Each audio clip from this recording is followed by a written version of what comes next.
फैज़ जिंदा रहें वो हैं तो सही, क्या हुआ गर वफाशार नहीं। फैज़ आज़ादी का नाम है, फैज़ एक इनकलाब का नाम है। उनकी शायरी की खूबसूरती ये है कि ये रोमान, इनकलाब और हकीकत का एक बड़ा खूबसूरत संगम है। फैज़ अहमद फैज़ 20वीं सदी के उन चंद शोरा में से हैं जिन्हें अपनी ज़िंदगी में ही बेपनाह शोहरत और मकबूलियत मिली।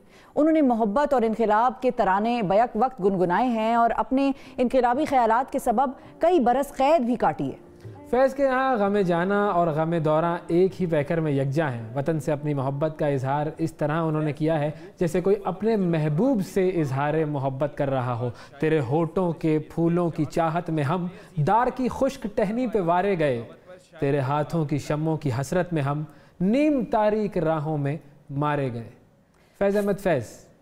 बिल्कुल, फैज़ अहमद फैज़ बरे आज़म एशिया के वो वाहिद शायर हैं जिन्हें रूस की जानिब से लेनिन अवार्ड से नवाजा गया। उनकी वफ़ात से कबल उन्हें नोबेल प्राइज़ के लिए भी मुंतखब किया गया था। फैज़ अहमद फैज़ लातादाद मदाहों को छोड़कर 20 नवंबर 1984 को 73 बरस की उम्र में अपने खालिक हकीकी से जा मिले थे। मुकाम फैज़ कोई राह में जचा ही नहीं, जो कुएं यार से निकले तो सूएदार चले।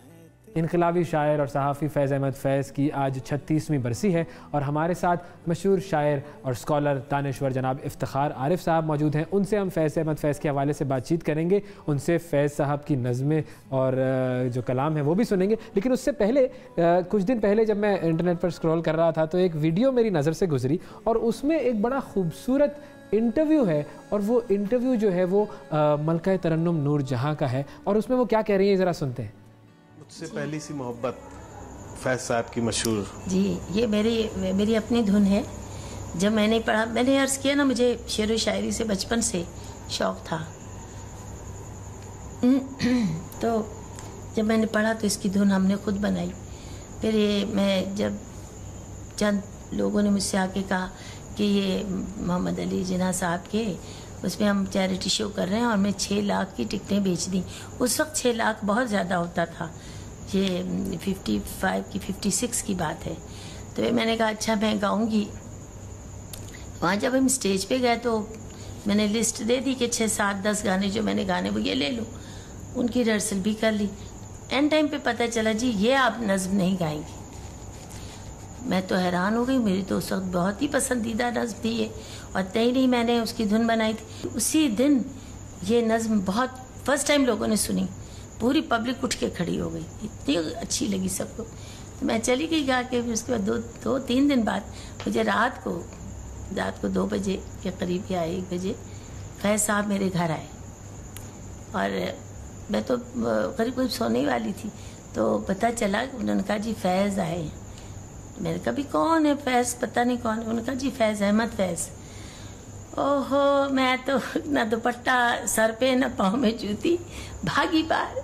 जाके मैंने बाहर देखा तो एक शख्स को पहली दफ़ा देखना तो जरूरत तो नहीं होती कि मैं उसको गले लगा लूँ, इतना मुझे उनका कलाम। वैसे ज़हनी तौर पे उनके कलाम के तो हम आशिक़ थे, हमने शक्ल तो देखी नहीं थी। तो वही कहती हूँ ना कि एक आर्टिस्ट के जहन में एक महल होता है खूबसूरत, जिसमें कोई शहजादा होता है। और इसी तरह अगर मर्द को देखो तो वो भी कोई सिंगर है तो वो सोचता है, इसमें कोई नियत का सवाल नहीं पैदा होता कि बुरी है, अमूमन अच्छी होती है।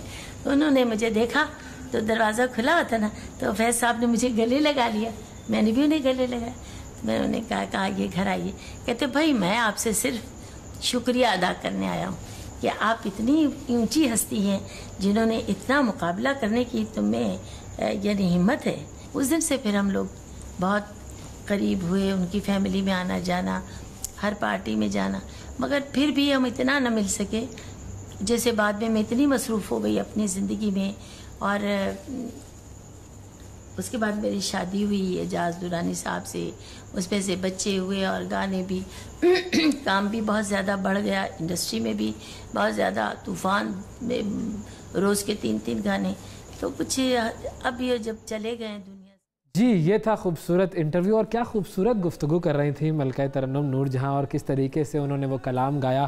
और ये जो था इंटरव्यू इनका लिया था महमूद जमाल साहब ने, तो मेरी नज़र से गुजरा तो मैंने सोचा कि ये इंटरव्यू जो है वो लोगों को दिखाया जाए। बड़ा अच्छा किया जी आपने। अब चलते हैं इफ्तिखार आरिफ साहब की तरफ। अस्सलाम वालेकुम इफ्तिखार साहब, बहुत शुक्रिया आपने वक्त निकाला प्रोग्राम के लिए।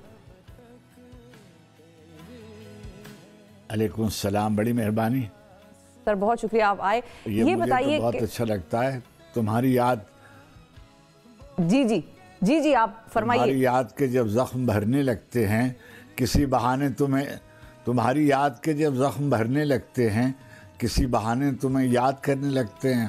तो फैज साहब की हम तो उनको उनकी बरसी और उनकी विलादत के दिन पे नहीं, यूं भी बहुत याद करते हैं।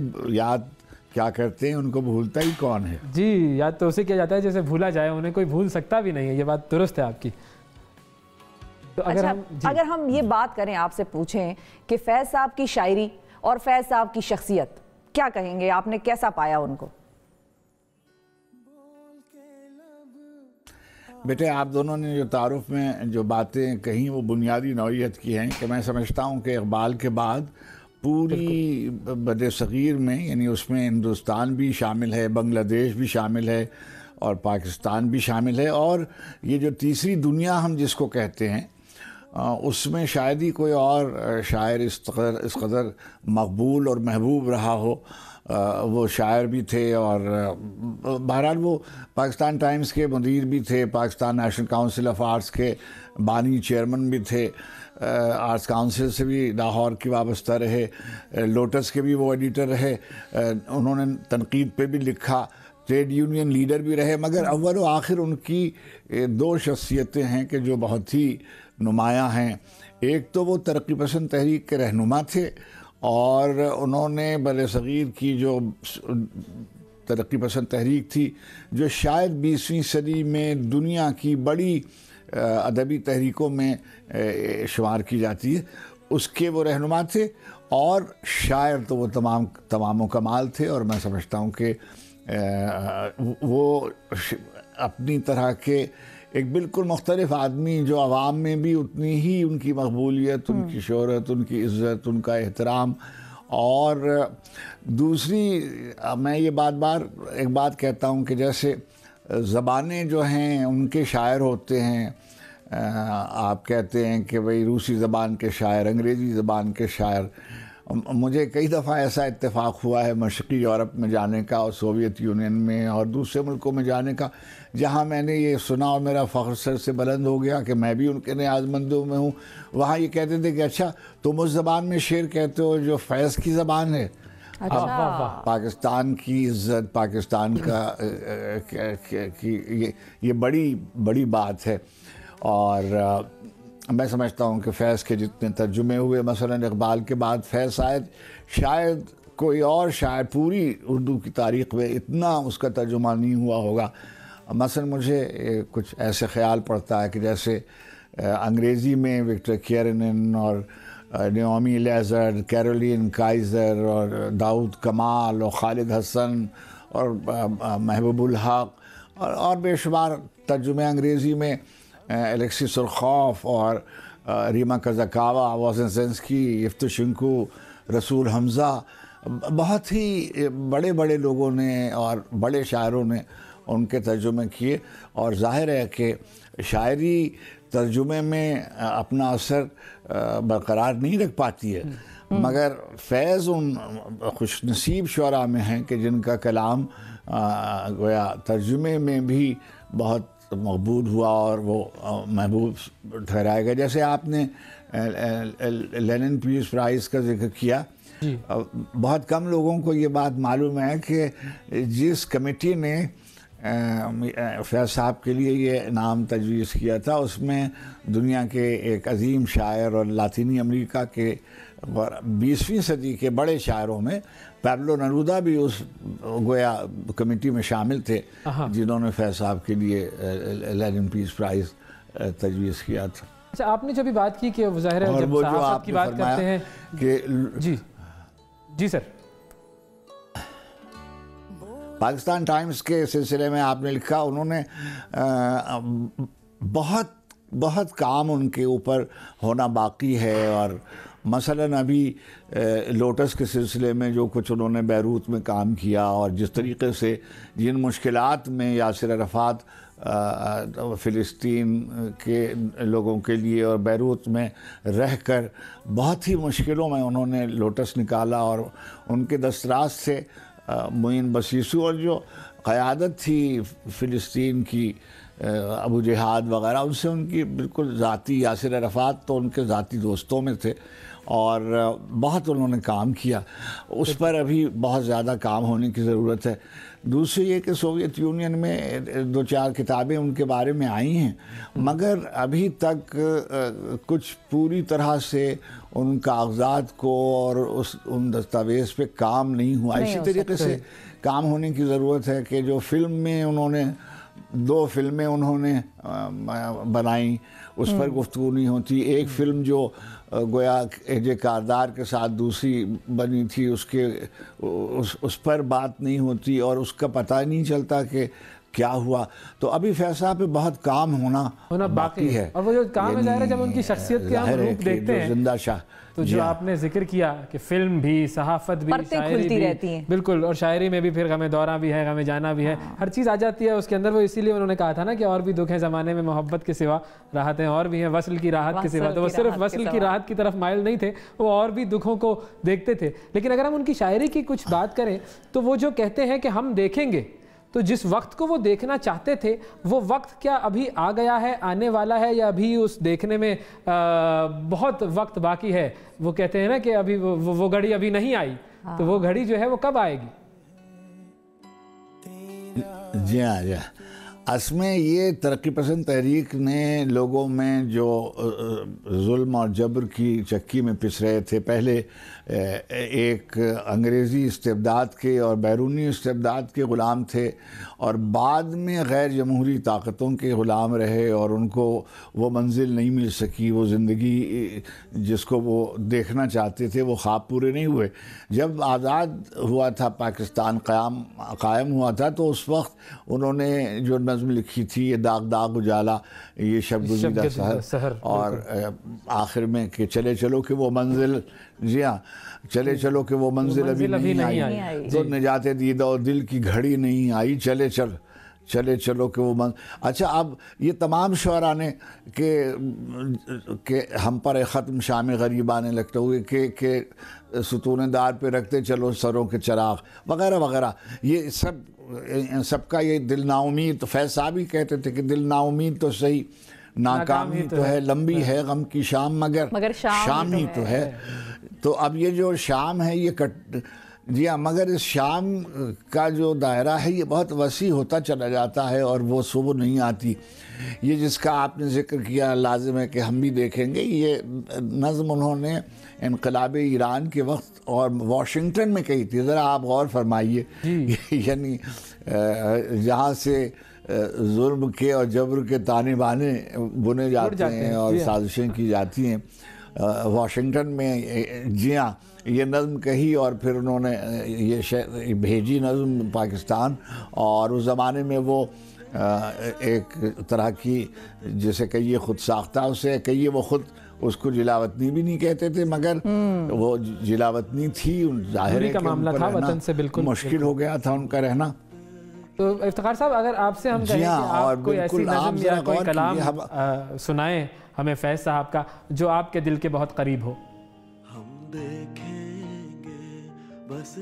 میں نے کئی دفعہ ان کی تقریبات میں ان کی موجودگی میں بھی یہ دعا پڑھ کے سنائی، اس لیے کہ یہ دعا جو ہے پڑھی جا رہی ہے، اس کی قبولیت اللہ کی طرف سے ہے، مگر جب تک عوام خود اس کے لیے اٹھ نہیں کھڑے ہوں گے اور جد و جہد نہیں کریں گے، اس دعا کا پورا ہونا مشکل نہیں ہے. اور آج کل یہ دعا جب مذہبی شدت پسندی، انتہا پسندی بھی اپنے عروج پر ہے اور دوسرے تعصبات بھی جی چاہتا ہے کہ اس کو یہ وہ ہے ہم کے جنہیں رسم دعا یاد نہیں، یہ وہ والا. اگر آپ اجازت دیں تو.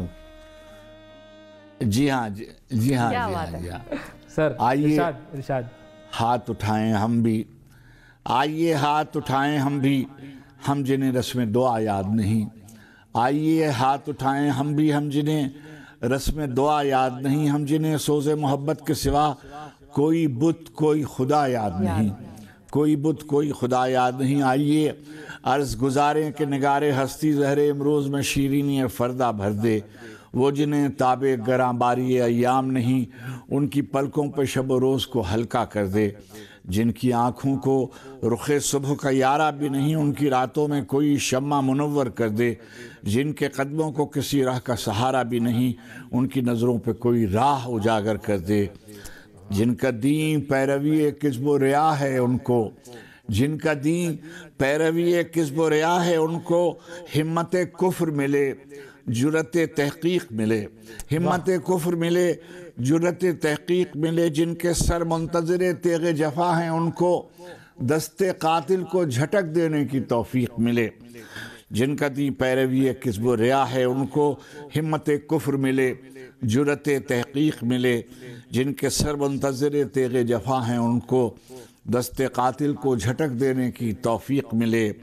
عشق کا سر نہاں جان تپا ہے جس سے، عشق کا سر نہاں جان تپا ہے جس سے، آج اقرار کریں اور تپش میں جائے، حرف حق دل میں کھٹکتا ہے جو کانٹے کی طرح، حرف حق دل میں کھٹکتا ہے جو کانٹے کی طرح، آج اظہار کریں اور خلش مٹ جائے، آئیے ہاتھ اٹھائیں ہم جنہیں رسم دعا یاد نہیں۔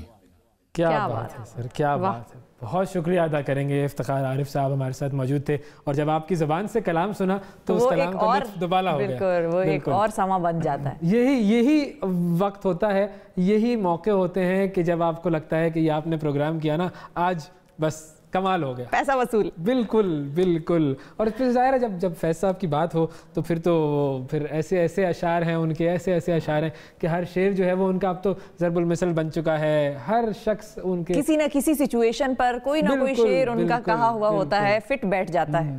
ایسے اشعار ہیں کہ بس ہم اشعار سنتے رہیں، پڑھتے رہیں اور سر دھنتے رہیں۔